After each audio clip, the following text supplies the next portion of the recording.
오늘 장 초반 5거래일 만에 우리 증시를 순매수했던 외인들은 불안한 외환 시장 상황에서 모두 팔자로 전환했습니다. 미국 연방정부 셧다운 리스크와 22년 만에 최악의 감원 계획, AI 버블 논란이 맞물리며 투심을 위축시키고 있습니다. 여기에 국민연금의 국내 주식 투자 여력마저 한계에 다다르면서 우리 증시의 수급 상황을 위태롭게 하고 있습니다. 네, 증권부 정원우 기자와 알아보겠습니다. 정 기자, 코스피가 오늘로써 고점 대비 300포인트가 넘게 밀렸습니다. 네, 코스피 이번 주 11월 첫 거래 주간 마이너스 수익률을 기록을 하고 있고요. 조정을 예상은 했지만 조정이 다소 거칠게 연출이 되면서 투자 심리도 위축이 되고 있습니다. 외국인들은 이번 주 내내 코스피를 순매도하고 있고요. 오늘도 장 초반 매수세가 들어오나 싶었지만 다시 매도로 돌아섰습니다. 외국인이 오늘까지 매도하게 되면은 5거래일 연속 매도로 이번 주 들어 어제까지 코스피에서 지금 6조 7천억 원 가량을 팔았고요. 특히 그동안 순매수 기조를 유지하던 삼성전자도 월요일부터 목요일까지 2조 원 가까이 팔았습니다. 외국인 수급이 흔들리는 것은 앞서 말씀해 주신 대로 환율과도 무관치 않을 텐데요. 원달러 환율 최근 4거래일 연속 오르면서 1,450원 후반대로 가고 있습니다. 100포인트 위로 갔던 달러 인덱스가 오늘 다시 100포인트 아래로 내려왔음에도 오히려 원달러 환율이 급등하는 것은 외국인들이 한국 증시 이탈에 따른 것으로 좀 해석할 수가 있겠고요. 오늘 아침에 한국경제신문이 국민연금의 국내 주식 매수 한도가 꽉 찼다라고 보도를 했는데요. 네. 10월 말부터 연기금들의 코스피 순매도도 다소 뚜렷해지고 있습니다. 개인들이 지금 시장을 받쳐주고는 있지만 외국인과 기관의 수급이 흔들리면서 코스피의 충격이 이어지고 있습니다. 네, 그동안 워낙 강했던 우리 시장인 만큼 충격도 그만큼 더 크긴 하지만 사실상 지금의 불안한 투심은 전 세계적인 현상 아닌가요?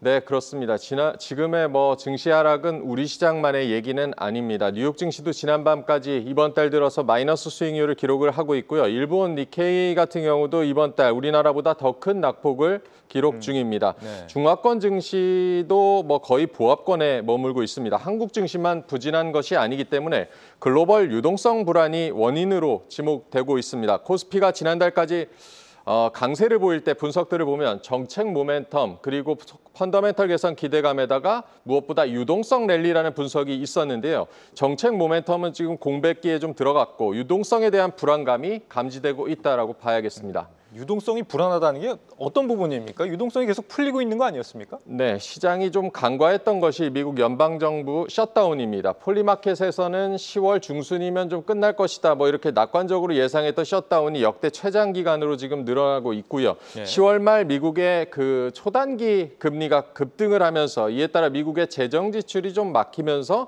단기 자금 시장 경색이 일어나고 있고 이것이 시장에 충격을 준 요인 중에 하나로 증권가에서는 분석을 하고 있습니다.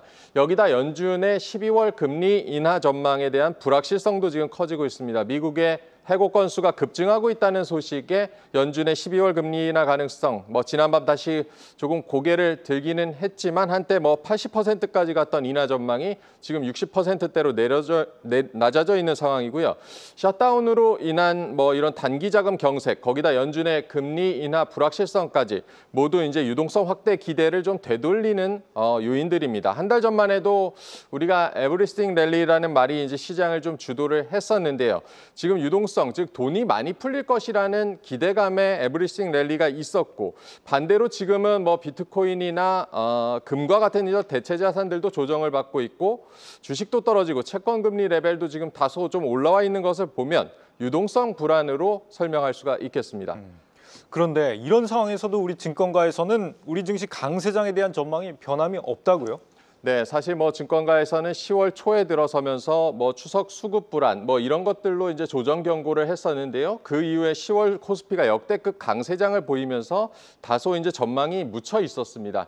조정이 다소 이제 거칠게 나오고 있지만 대부분 증권사 리서치 센터에서는 코스피 5천 달성이 지금 가능하다라고 전망을 하고 있고요. 어제 KB증권 같은 경우는 장기 강세장 시나리오에서 코스피가 7,500포인트까지 갈 수 있다는 전망을 내놓기도 했습니다. 지금 조정에 대해서는 한미 무역협상 타결 이후 모멘텀의 실종, 또 단기간 급등에 따른 차익 실현이 쏟아지는 것으로 해석을 하는데요.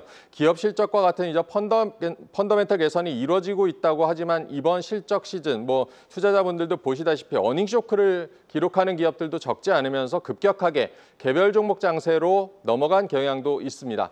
그동안 이제 코스피 강세를 이끈 요인 중에 하나 정책 모멘텀 그리고 AI 투자 기대감이 있을 텐데요. 12월 초까지 열릴 이제 정기국회에서 배당 소득 분리과세나 자사주 소각 의무화 같은 이런 상법 개정, 세법 개정이 이루어지는지 논의가 중요하겠고요. 한국 시간으로는 오는 20일 새벽에 나올 엔비디아 실적이 AI 버블론을 잠재울 수 있을지도 관전 포인트가 되겠습니다. 네, 시장 상황 점검해 봤습니다. 정원우 기자였습니다.